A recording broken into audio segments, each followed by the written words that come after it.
Zum anderen hätte man langfristig noch also durchsichtiges Ding.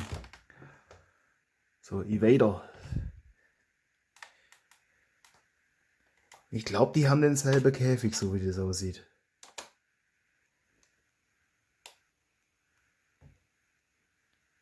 So, dann müsste es da auch nicht gehen.